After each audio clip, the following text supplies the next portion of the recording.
Hey guys, welcome back to my channel. So let's talk all about exercise today and incorporating exercise after recovering from hypothalamic amenorrhea.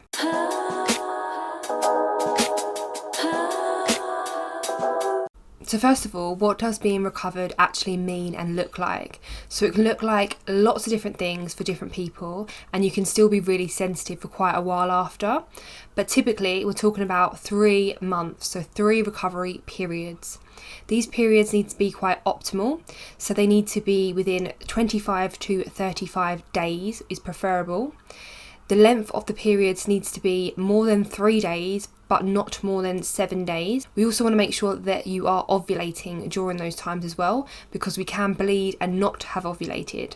To check if you've ovulated, I would always recommend taking your basal body temperature and looking at your cervical mucus. They're my top 2 things I always recommend for people to confirm ovulation. So we're recovered, we're technically recovered, we've had 3 recovery periods, and now we're thinking we want to go back to exercise, or we want to start incorporating some more exercise and movement. How do we do this without mucking up our cycle and starting all over again on the recovery journey?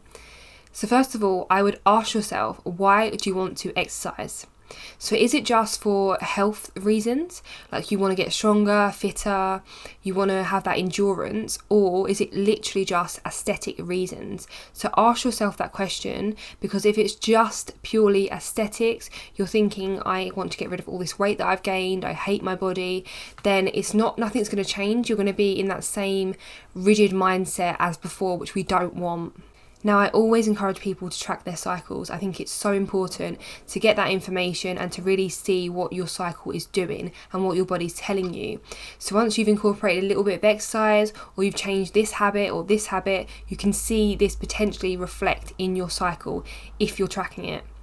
So if you're tracking your basal body temperature, for instance, you may see that your ovulation date is running further away from you because you've added a bit of exercise, which that then tells you that information to pull back a little bit more. It might have been just a little bit too much and too intense for you at that current time. This actually happened to me after about 4 recovery periods. I started adding in some exercise, and I was realising that even though I was only adding in one bit of exercise a week, my ovulation date was running away from me. I did incorporate other things like coffee. I've noticed that has an effect on my cycle as well. So it's just really tracking your cycle and being aware of all these minute changes and how it affects your cycle, if at all. My first tip would definitely be take it slow. It's not a race. You've potentially cut out all exercise for X amount of time, or you've really reduced it and the intensity. So let's not rush. It's absolutely fine to take it slow and rebuild that strength and that motivation again. I would recommend starting with 1 exercise a week. If you would like to do 1 exercise a week, obviously if you want to do 1 every other week and be even more chill about it, then that's cool. But I would not recommend more than 1 exercise a week, and stick to 1 exercise. So don't 1 week go running and then the next week do high intensity training and then the next week do a spin class. Like, let's keep to one thing where we can really monitor what that is doing and the effect and impact it's having on our cycle. I would definitely recommend keeping the intensity low to medium.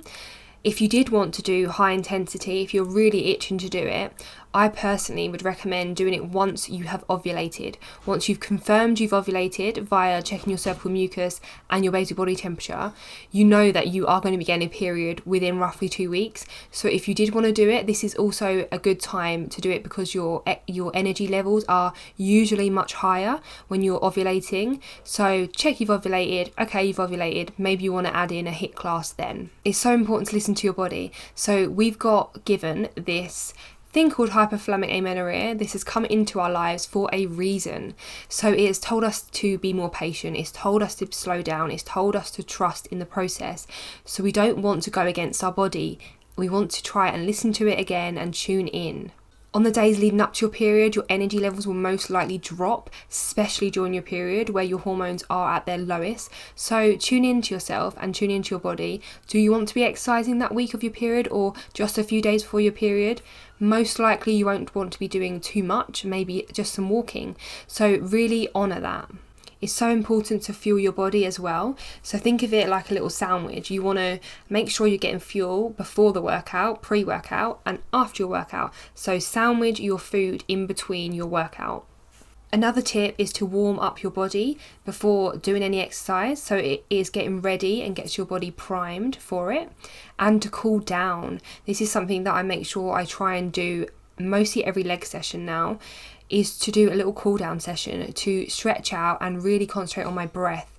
I make sure that I'm taking nice deep breaths after my session with a long exhale out to really tell my adrenals, my body, that we're going to chill out now, it's absolutely fine, because your body doesn't really know the difference between you being really stressed out and doing a really intense workout or a really good workout. So we need to tell it at the end, like, it's completely fine, we can chill now and we can rest. Otherwise, what might happen is you've just done a workout, you're then rushing to go into your car, driving home, you're in traffic, you're stressed out, you come home, you're really hungry, so you need to eat and you don't know what to eat and you're really stressed, and this is just not what our body needs. And again, tuning back in with yourself and your body a few days after or the day after. How do you feel?